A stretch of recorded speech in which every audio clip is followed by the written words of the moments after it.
Wednesday, March 21st. I'm Rim. I'm Scott. And this is Geeknights. Tonight we review one of our favorite anime ever. Here is Greenwood.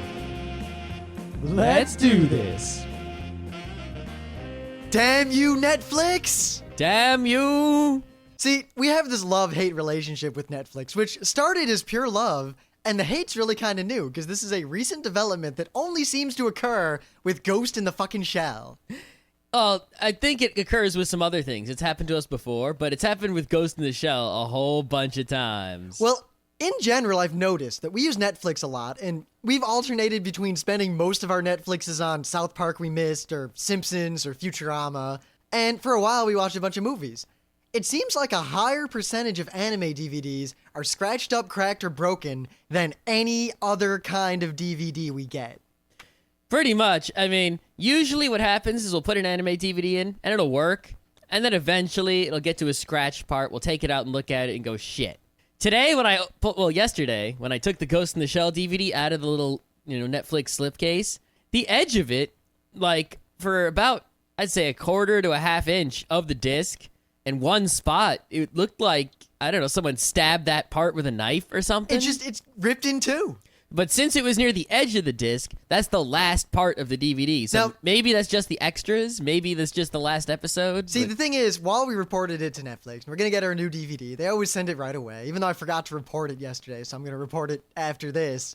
But we couldn't risk. We had to watch at least an episode because the last DVD ended on this crazy cliffhanger where Bato's standing there with one of the bad guys, TM. He's got a gun aimed at his face.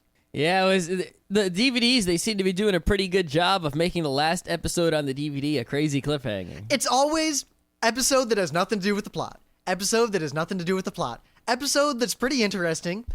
Episode that ends on a crazy cliffhanger. So then you wait for the next DVD. You get the next DVD, and you gotta watch a bunch of episodes to get any sort of resolution. It's good, though. Yeah, it's real good. Real good. I gotta say, I really want to talk about Standalone Complex Second Gig. So once we finish it, we're probably gonna review it pretty quick. Yeah, pretty much that week. Yeah. But yeah, I'm wondering if maybe, though, anime fans are less careful with DVDs. Maybe there's a higher percentage of punk kids with Netflixes getting anime. I don't know. I'm not sure what it is. I remember that when the Anime Club got DVDs, they made everyone before because VHSs, they can rent them out crazily. They don't care. What are you going to do to a VHS? Hey, this was also back when it was a big step to decide to put DVDs in the Anime Club library. Yep. But they realized the one problem would be that if you're renting out DVDs that you spent a lot of money on, and you're not Blockbuster, so you can't just buy a bajillion DVDs. If someone scratches one, that's a big freaking deal. That's like $20. You're just lost. Plus, it's real hard to break a VHS tape unless you're a consummate jackass. It's real easy to break a DVD if you just put it on a surface face down, or if your CD-ROM is full of sand. I don't know. Yeah, we actually made anyone who wanted to check out DVDs sign this agreement saying that they would pay for the DVD if there was so much as the slightest blemish. Yep. And every time people brought return discs, the librarian would inspect all of them by hand to make sure that they weren't scratched, so that there was no way that you could say, it was the person before me who scratched it, blah, blah, blah, blah, blah. We knew who it was. It was you. You just took it. You're responsible for it. Yep. Now, I'm surprised that Netflix doesn't actually be very proactive about this. I mean, on one hand, I wonder if maybe they are and they just send the discs out anyway to see it. Like, maybe they don't check them. Maybe they just get a complaint and they send it out again and again, and maybe if they get 10 complaints, then they pull it off the line. I don't know. I think a lot of people just might not complain about, a disc that's scratched, or people don't realize, disc scratching and what the whole issue is because they don't understand DVDs or at all, and they just get a disc that doesn't work, so they mail it back without saying anything, and then they add it to their queue again because they don't know any better. Yeah, I don't know. I had a fun idea for a patent that I've mostly written up. I just don't feel like paying the money to actually get it put forward, of a system that would allow Netflix to trivially figure out, on average, who was damaging discs in order to kick them off the service. Yeah. Because very likely it's a small number of users relative to the total user base of Netflix. Yeah, pretty much you're either the kind of person who scratches DVDs or you're the kind of person who doesn't. And the kind of people who do can be punished, and the kind of people who don't can get better discs. I never understood how you could be the kind of guy who scratches DVDs. What? Do you just not put it back in its case after you watch it? Do you just carry DVD players around with discs in them? What are you doing?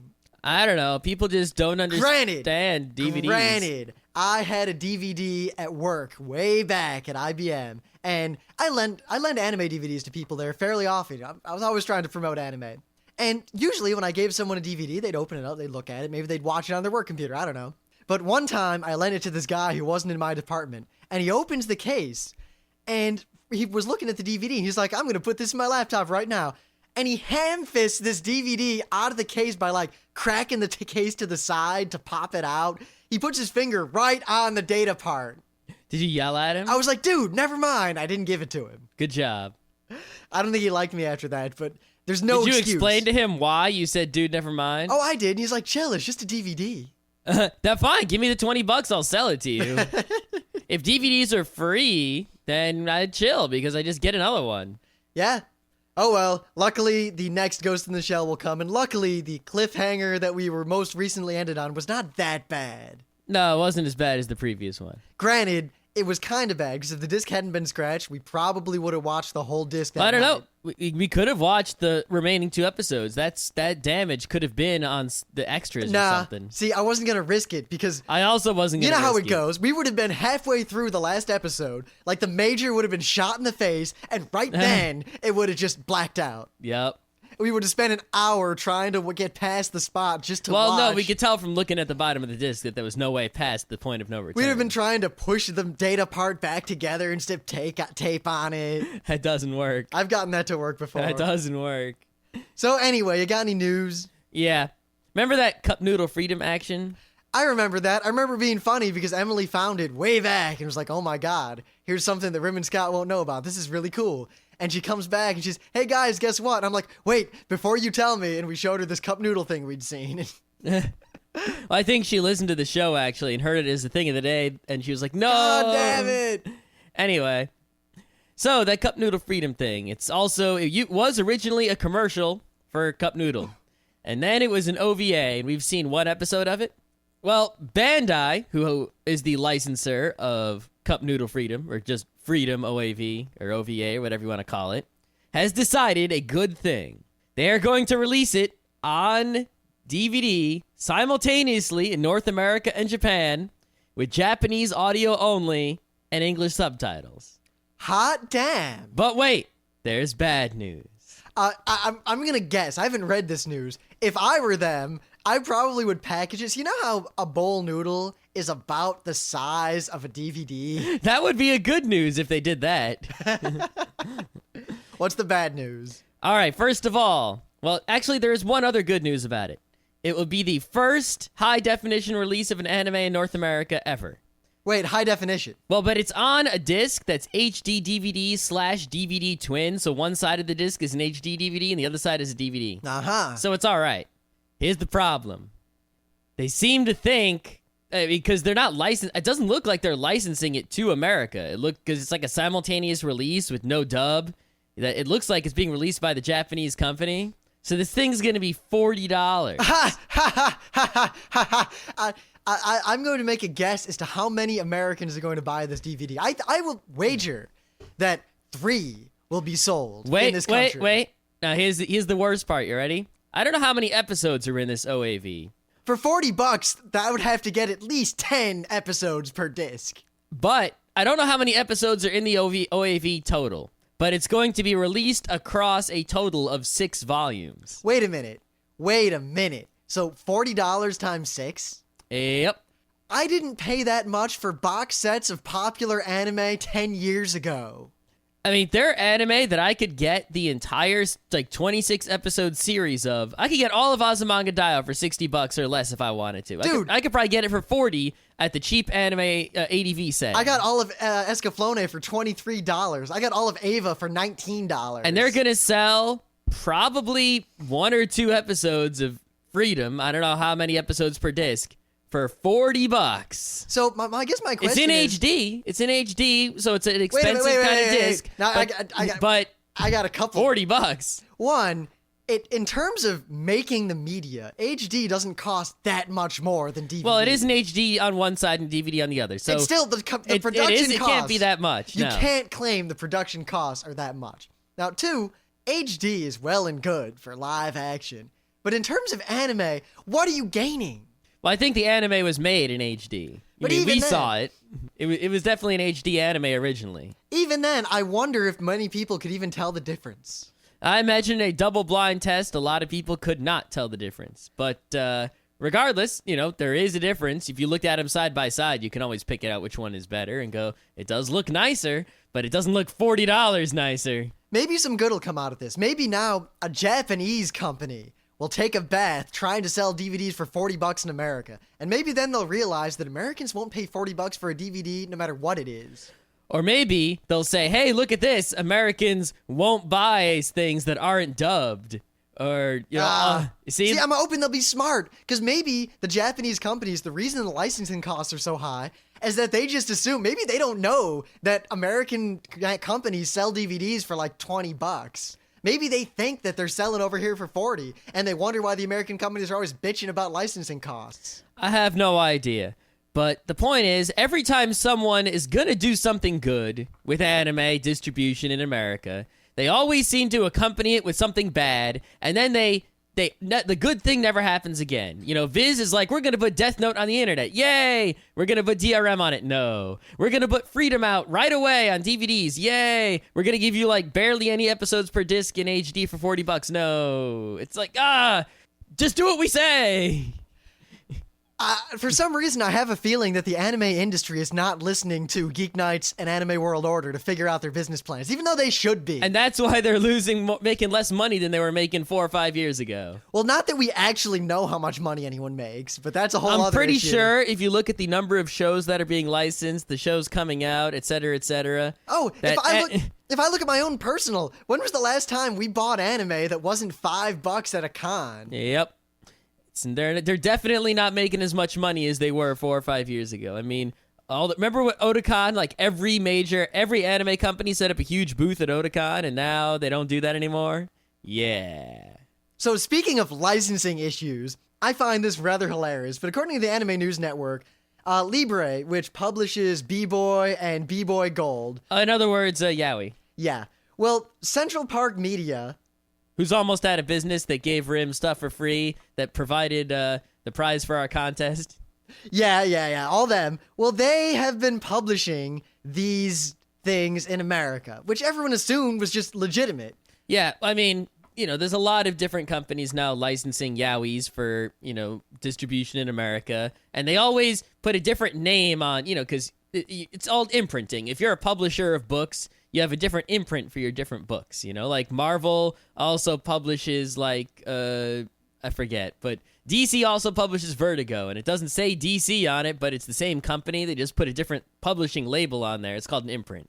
So when CPM makes yaoi, they don't say CPM, they say Be Beautiful on it. Yep. Well, according to Libre, in a statement on their website, Be Beautiful has been releasing many of their works in America without any permission or license or anything whatsoever. And they've issued a cease and desist, and there's probably going to be a lawsuit. That's pretty awesome. I wonder, is this true? Maybe this is some sort of marketing BS thing? Maybe there's just gross incompetence somewhere? How could this happen? I don't know. CPM doesn't seem that competent overall. Maybe they thought they licensed something and didn't. Maybe that company licensed something and didn't realize what it did, 'cause lost in translation. Maybe CPM just took a manga, translated it, and printed it and said, haha, no one will notice. I just really wonder if this was an act of actual maliciousness where, hey, maybe we'll get away with this. Or if there was some sort of technicality in the contract and Libre is just going nuts about it. It does give me an idea, though. We could totally get scanslations of manga, print them, and covertly sell them as, bootleggers. Totally illegally, totally on the black market of manga. Well, I find something interesting that they're asking fans to not purchase these items, which I would think that if they were going to sue CPM, that they would just sue them and that would be the end of it. They wouldn't have to worry about telling fans to stop buying it because they could definitely recoup losses for everything sold. Yeah, it could be some sort of backdoor, hidden information that we don't know about, such as they saw the releases in English and they don't like them, or CPM, they had a deal and maybe they didn't realize what the deal was and CPM scammed them, so they're trying to get back at CPM or something. But it's kind of stupid to say fans don't buy these, because if you say that someone's doing something illegally, you're just making it more likely that fans are going to run out and buy them real quick before they're gone. I really wonder if there's going to actually be a lawsuit or if they're just telling them to stop. If they just tell them to stop and they don't sue them, I say we go and find out all the yaoi this company publishes, translate it and print it, because they're not going to do a goddamn thing about it. Well, I'm going to watch it too, because this will test a lot of ideas I have about how copyright law works internationally. And I want to see if this company can actually follow through and bring charges against or not. If they can't, I'm taking fan subs, putting them on DVDs, and selling them. And there's not a goddamn thing anyone could do about it. But of course, I'll only do it with anime that aren't licensed in America, and no one will ever license in America because they're too awesome. And I got one more little bit. I'm just going to mention this briefly. We'll probably talk about it in more depth later once more details come out. But it looks like in 2008, there's going to be a Dragon Ball Online. A massively multiplayer online Dragon Ball. So wait, so all you do is you really only have like 4 or 5 characters designs to choose from, like green guy, bald guy, girl, and yellow hair electric guy. Have you ever actually seen Dragon Ball? There's more to it than that. And then you're in a big sky flying around, and when you see someone, you yell into your microphone at them, Kamehameha! and then you hit your space bar as fast. You Nintendo finger your space bar as much as you can to see who grows brighter and has a bigger number on the screen.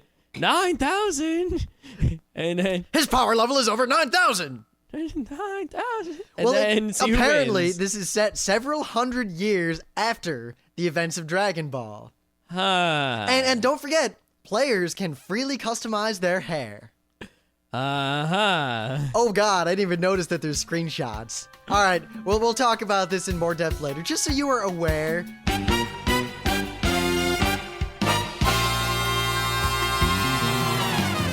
Things of the day.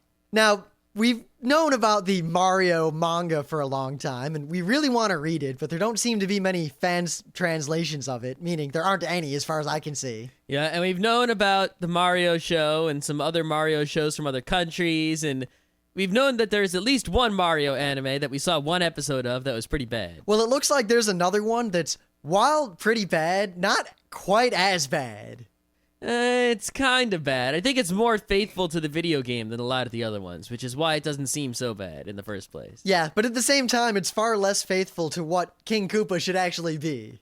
Yeah, I mean, a Koopa that just goes, "Rawr," he's like Godzilla. He doesn't talk. He doesn't seem too intelligent. He just goes, "Rawr, rawr, rawr, rawr, rawr," and picks up the princess and walks away. Well, someone seems to have uploaded the first 3 or 4 minutes of this thing, which is moderately entertaining, mostly because you don't have to actually watch the whole thing. And all I really want to point out is that you'll probably enjoy this. If you've watched anime long enough, even if you don't speak Japanese, this isn't subtitled obviously, but you might be surprised how much you understand despite not speaking Japanese. Yeah, I understood like enough of what they were saying. I felt like, like what a 1-year-old in Japan would understand. Yep, that's where I feel. As opposed to a 0-year-old. I guess we've watched way too much anime. Perhaps we have. But that's good, because now I don't really, I mean, for something complex like Ghost in the Shell, I'm pretty much fucked without subtitles. God, even with subtitles, I have trouble with Ghost in the Shell. Me too, but... What was that one episode in Standalone Complex where we're just sitting there and they talked for like 10 minutes just about deep, hard to understand political bullshit? Yep. I still don't understand half of the shit that's going on in that show. I've started to figure out what's going on. I think I got the general idea enough to enjoy the show, but I don't think it's worth the time and effort to go back and figure out all the details. I'm pretty sure I understand what all the different parts of the government have at stake and why they're all involved and where Section 9 really fits in. Yeah, I got that, but like all the little tiny, things that they just keep going like, oh, this and that and this and that. I'm like, what?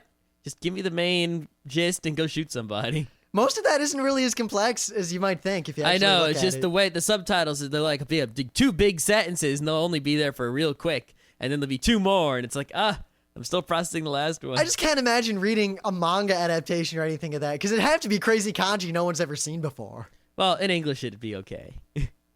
But yeah, this Mario anime, worth your 4 minutes of time. Yeah, mostly.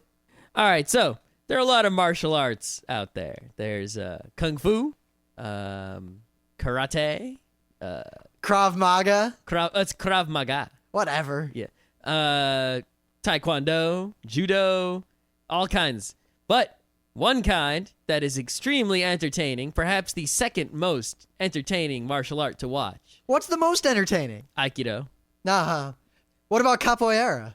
I don't know. Capoeira is really cool to Capoeira watch. is pretty cool, but it's more like dancing, even though I guess it is a martial art. Plus, kung fu is my favorite martial art to watch, especially fake Hollywood kung fu. Oh, or fake Hollywood kung fu is a separate martial art, though. It's not the same as Shaolin kung fu. But yeah, jiu-jitsu is really entertaining. I had a friend in high school who was super into jiu-jitsu, and the way he explained it to me back in those days, you know, I didn't look this up or anything. This is just going by what some guy told me, that what I remember, is that the majority of real fights in the street, like if you're at a bar and some guy starts to mess with you, or, you know, if you're in a town and a crazy hick starts to come around and push you around, most fights like that end up with two guys rolling around on the ground. You know, there isn't a whole lot of stand-up, punching in the face fighting going on when it comes to real, you know, street violence in the United States. Well, I remember when I was a little kid in elementary school, I was attacked by this other thug kid. 'Cause, you know, I went to downtown Detroit schools, and this kid just attacked me. We never really found out why, but the fight ended up on the ground after about 2 seconds. Yeah, I mean, people, you know, it's like there might be a punch or two, but then you're grabbing the other guy and you're rolling around on the ground. And jiu-jitsu is all about, step one, get the guy on the ground. Step two, when you're on the ground, jiu-jitsu will tell you how to do the most physical damage possible in the least amount of time. Now, this isn't the most impressive video because the guy is obviously fighting, you know, his students who are... Well, what? You expected him to go around in the street picking fights? Hells yeah! But no, it's not at least the competition where the other people are trying to fight back. This is his students basically letting him do what he wants to them. But he shows you the crazy ways in which he puts someone on the ground and then pins them there and I particularly twist their limbs like the about. one where the guy tries to punch him, and he just kind of takes the punch, like grabs the guy's arm and lets the punch come in.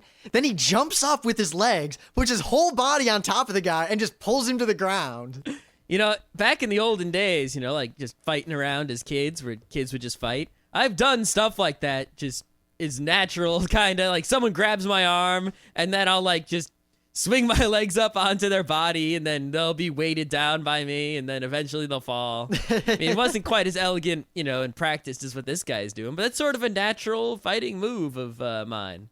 I don't know, my generic idea, if I ever get into a fight again, is simply punch them in the nose quickly and then run away. That's a good move. Or the classic, kick them lightly in the shin, as soon as they look down, punch them in the nose, and then run away. Yep. I just kind of like jiu-jitsu because it seems slightly more practical than a lot of other martial arts, at least on paper. And as far as I know, it doesn't have a lot of that hokey chi malarkey, but it probably does. It probably doesn't have as much punch yourself in the gut for 10 minutes that Kung Fu That's did. true. There's not a lot of punching or kicking. Do knuckle push-ups and keep doing it until everyone in the room has done 10. And if someone can't do 10, you're stuck there doing 100. Yeah, jiu-jitsu just doesn't have a lot of punching and kicking and all that sort of stuff. There's not a lot of striking at all. It's mostly grabbing and pinning and twisting and holding and that sort of thing.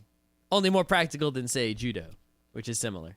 So, not too long ago, there's an anime we're really excited about, and we're going to talk about it once we've seen more of it, but it's called Moonlight Mile, and it looked like it was everything we wanted out of an anime. And Well, at least according to the preview. Yeah, the trailer and the preview were like, this is up Raymond Scott's alley. It's got nothing but politics, robots, technology, drama, serious Gekiga kind of action. Outer space. And without ruining anything, it basically was space orgy and then nothing. It wasn't what we expected completely. And I was so pissed off that I'm not even ready to talk about it yet. No, So- we're going to have to see it probably the second episode, and then we'll be pissed off enough to talk about it. So as a result, this week, we had to talk about something good to get that out of our mind. It helped that, I think it was the most recent episode of Anime World Order, the one where they played all those voicemails. Oh, that one. Yeah, that one.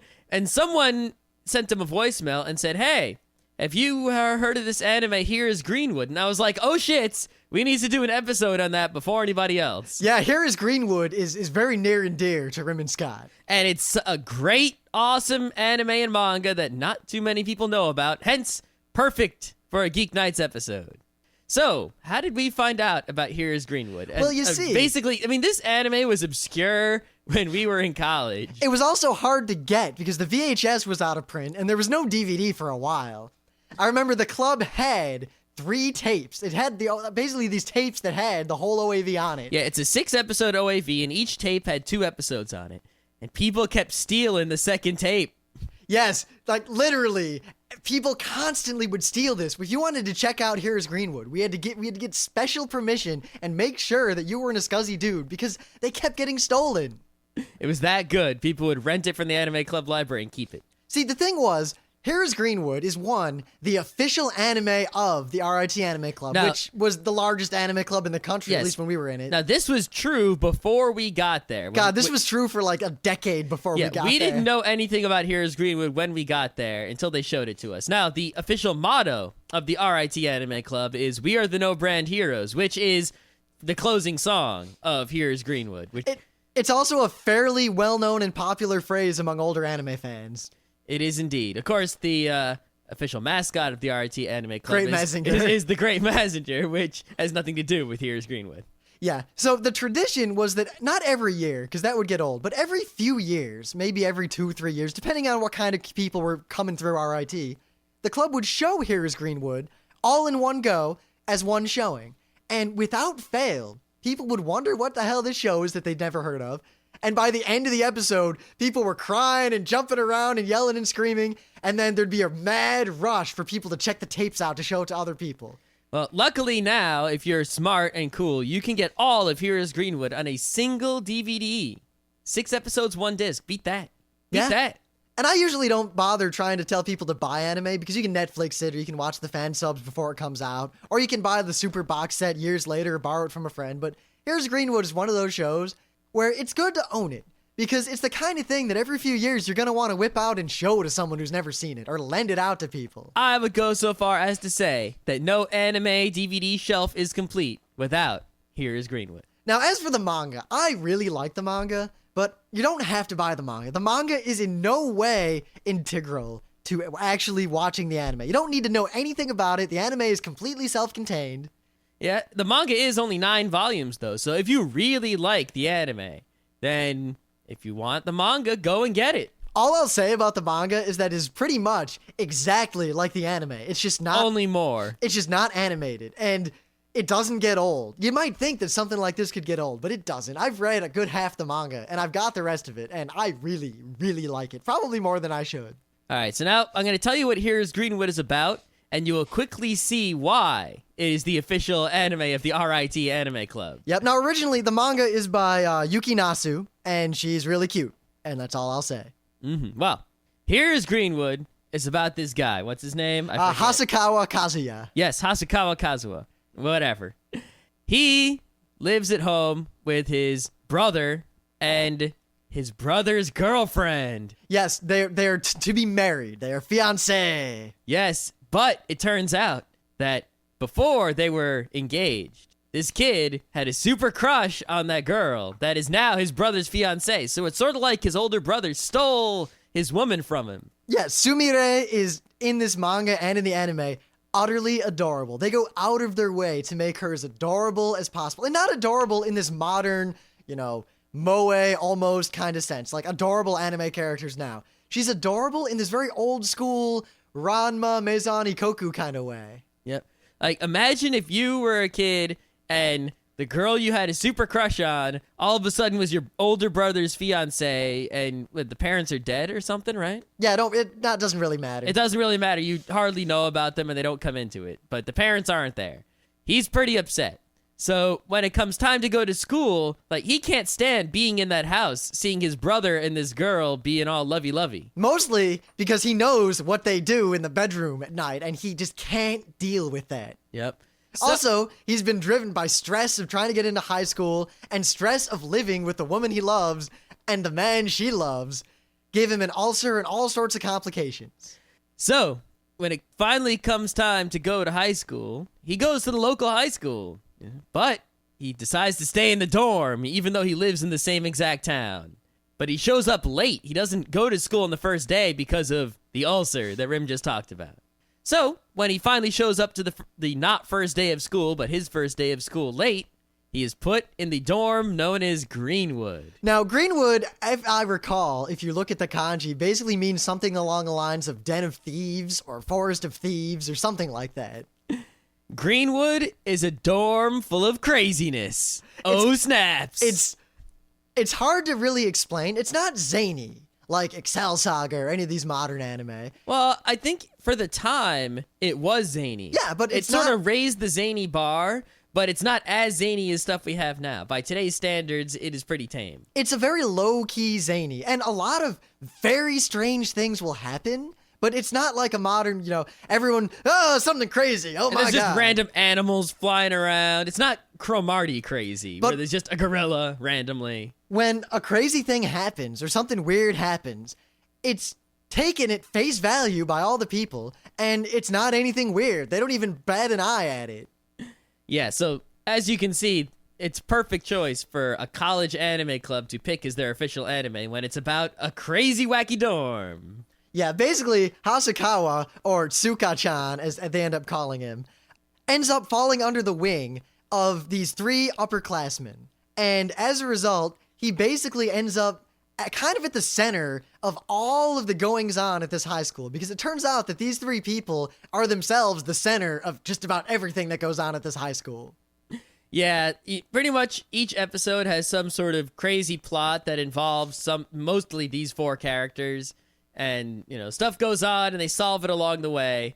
But what really makes this show great, I think, are all these secondary characters, just the random people who live about the dorm, making it wacky. I mean, let's see. There's one room, where the two people living in it have turned their entire room into not just an arcade, but a profitable arcade. Yes, they are specifically known as the guys who have turned their dorm room into a profitable video arcade. I don't know if they ever get names. At least in the anime, they don't.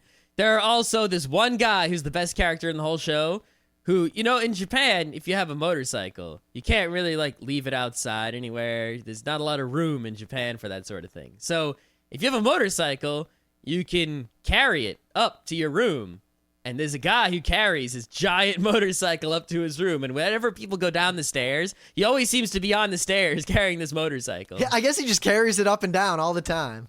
Yeah, and it's pretty funny when you see this huge American-looking guy who's, taller than all the Japanese people carrying this giant motorcycle. Or one thing that happens when this kid comes, he joins the dorm, he comes in the first day, all the clubs are desperate to get people to join, but the dorm is cool. The people who run the dorm are great. So they set up this whole policy where the clubs can't try to recruit him on the dorm ground, so he has a little bit of sanctuary. One of the clubs is the Crazy Christian Group, the equivalent of the American Campus Crusade for Christ. And the way they're drawn in the manga and the way they're depicted in the anime are absolutely hilarious. Yeah, they've got, your stereotypical swirly eyeballs. They're like, hey, yeah, they look sort of like zombies, and they're holding, a book with a cross on it, and they're standing straight up, and they're like, oh. Now, the actual main characters are also what really make this anime manga shine. I mean, Hasakawa is a typical kid. He overreacts to everything. He's stressed all the time. He always has an ulcer.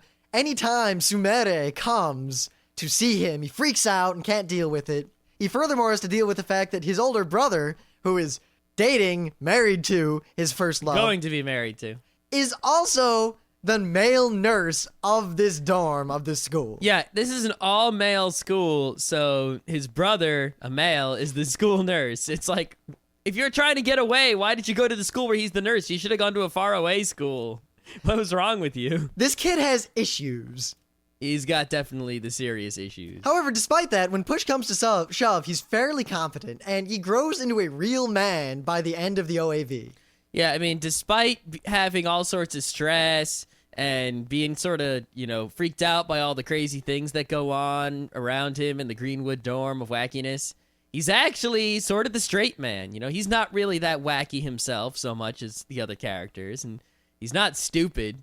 even though he doesn't do as well in class as maybe he should, but that's just, to help you identify with the character if you're not a genius. But, yeah, he gets along okay compared to what you would think. There is his first roommate. I'm not going to ruin anything about his first roommate. Suffice to say, the anime is going to start with a plot that is so stereotypical, you're probably going to want to turn it off, because when they introduce what this plot is, you'll think, wow, what the hell is wrong with Rim and Scott? This is stupid. But that plot, the first plot of the first episode, that everyone pretty much goes, what? Oh, come on, boo, what's this BS stereotypical crap, is resolved pretty quickly by the end of before the end of the first episode. Not only is it resolved really quickly, it is resolved hilariously. And when it happens, I want you to not spoil this for yourself. And remember when you figured it out. And there's a moment at which you probably should have figured it out, but you didn't. And then the main character is going to figure it out like 20 seconds later. It's good times. Yes. But suffice to say, that is not what this show is about. Well, I guess what it appears to be is not what the show is about. How it is resolved is what the show is all about. Yeah, as soon as you get to the end of that first bit there, where there's a reveal of some sort, and you go, oh my god! That's how the rest of the show goes from there on out. So then, the two upperclassmen who have kind of taken this kid under his wing are Mitsuru, who is a pretty boy. All the girls at the local junior high and all the girls at this school, well, not at this school, but at their sister school, whatever, really like him. He's really pretty, really popular. He's the head of the dorm, kind of the equivalent of the RA or the RD. And they make mention that he has a special power. Uh-huh. His power is that his face is 100% immune to damage that would in any way disfigure him. Uh-huh. Now, they mention this kind of tongue-in-cheek and it's kind of a joke, but way later in the show, there's a point at which a woman slashes his face with a knife, and it heals right away, and everyone's like, whoa. Yeah, everyone, whether you realize it or not, seems to have some sort of special power of some sort in this show, even if it's a very small special power or an insignificant special power or something that doesn't even seem like a power at all. And when you figure out what each character does, it's kind of like, ooh. Yeah, it's done in this casual, really kind of way. But the whole show, and even the manga's even worse about this, is really kind of, it'll break the fourth wall. The manga actually does that fairly often. And there'll be little elements like the superpower that come out of nowhere, and yet they really, really fit, and then they're thrown away and you don't worry about them again. Yeah, it doesn't have really much to do with what's going on. It's just sort of like, it's more of a character thing than a plot thing, these power things that people have. Well, the characters are all there is to the show. The plot exists, and there are various subplots and things Well, that the happen. plots also, it's like there aren't any big plots that all encompass the entire show or the entire manga or anything.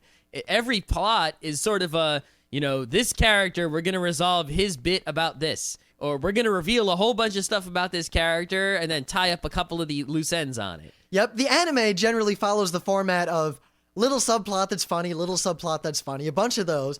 And then the last two episodes are actually a pretty serious, good story arc. And then that's where it ends. And it ends on a very poignant note. Yeah, it doesn't keep up the funny level towards the end of the anime, but it's still funny enough. Well, it works well because it has this really good level of funny. And then it tapers off into this serious thing that's not super serious, but it's serious enough to where the show leaves you feeling good at the end. Mm-hmm. Plus, all the people we showed it to, they really like the last two episodes more than the rest of the show, usually. Wasn't there a Halloween episode? Well, there was the ghost thing. Oh, yeah, that's right.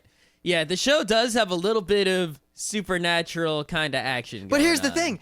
Like, many times when something appears supernatural, it's actually not. Now, in the anime, there's one thing that actually is supernatural, but even then, it's done in this really kind of low-key, funny way.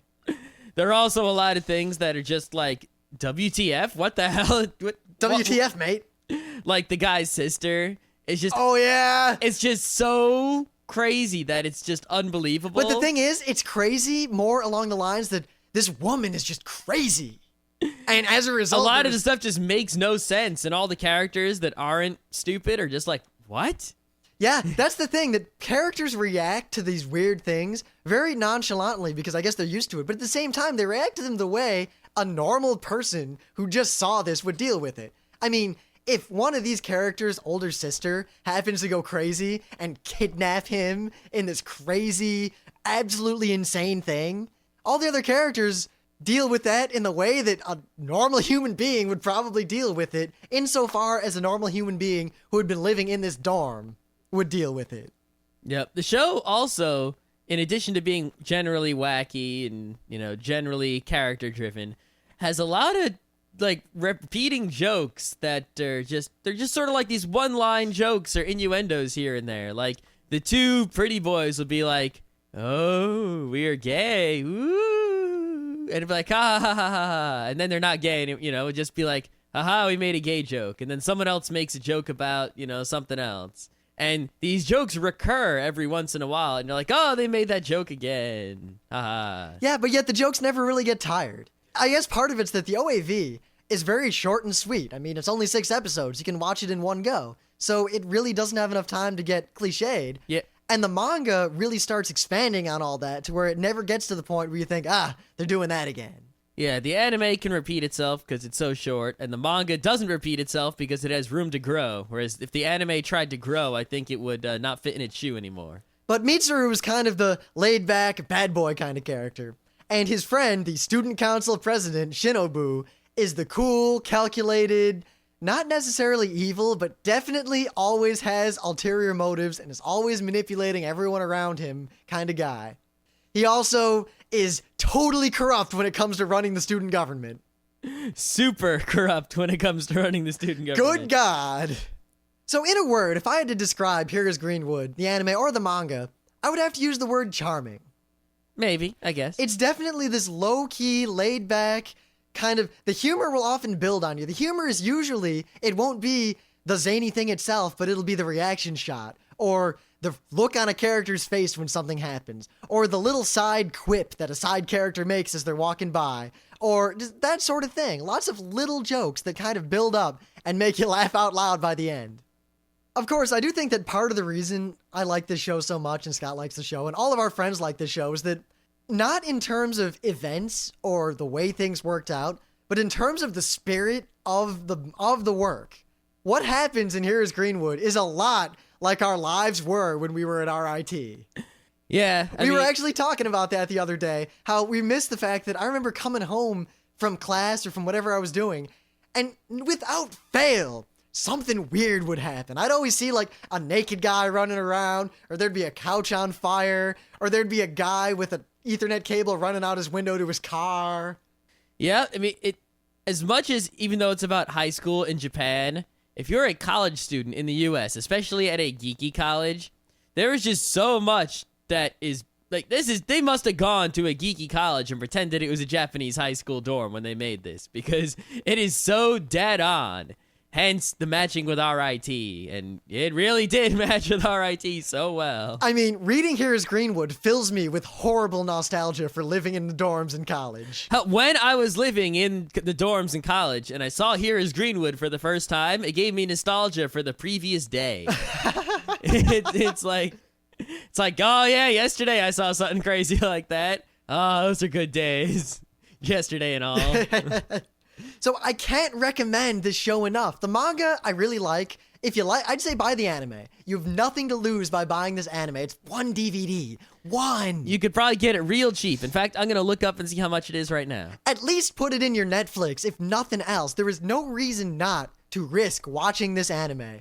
I almost guarantee that you will come out of it liking it. And if you like it, then you might want to pick up the manga. All right, I see this thing on eBay for $11 from one person. $11. So for $15, you could probably get this new 6 episodes, man. That's like $2 and change an episode at the most for an awesome 6 episodes of anime. I've spent more than $11 on lunch. On one disc, won't take up too much room on the shelf. And you really just can't not watch this show and be an anime fan at the same time. Yes, this show should be near and dear to anyone who went to college. Yeah, especially, it's like, if you didn't go to college, or if college isn't fresh in your mind, then this show will be a great show for you. If you have been to college, you were recently out of college, or you're in college right now, this show will be an amazing show for you. Well, I guess there's a chance it won't be, but if that's the case, you go to a really lame college. Yeah, you should think about, if you're in school or you're thinking about going to school, watch Here is Greenwood.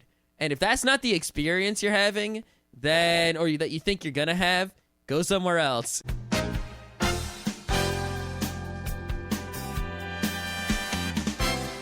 This has been Geeknights with Rim and Scott. Special thanks to DJ Pretzel for the opening music. Be sure to visit our website at www.frontrowcrew.com, where you'll find show notes, links, our awesome forum, a link to our Frapper map, and links to all the RSS feeds. We say feeds plural because Geeknights airs 4 nights a week, covering 4 different brands of geekery. Mondays are science and technology. Tuesdays, we have video games, board games, and RPGs. Wednesdays are anime, manga, comic nights. And Thursdays are the catch-alls for various rants and tomfoolery. You can send us feedback by email to geeknights@frontrowcrew.com. Or you can send audio feedback via Audio. Just click the link that says Send Me an Audio on the right side of our website. If you like what you hear, you can catch the last 100 episodes in iTunes or in your favorite podcatcher. For the complete archives, visit the website, which has everything.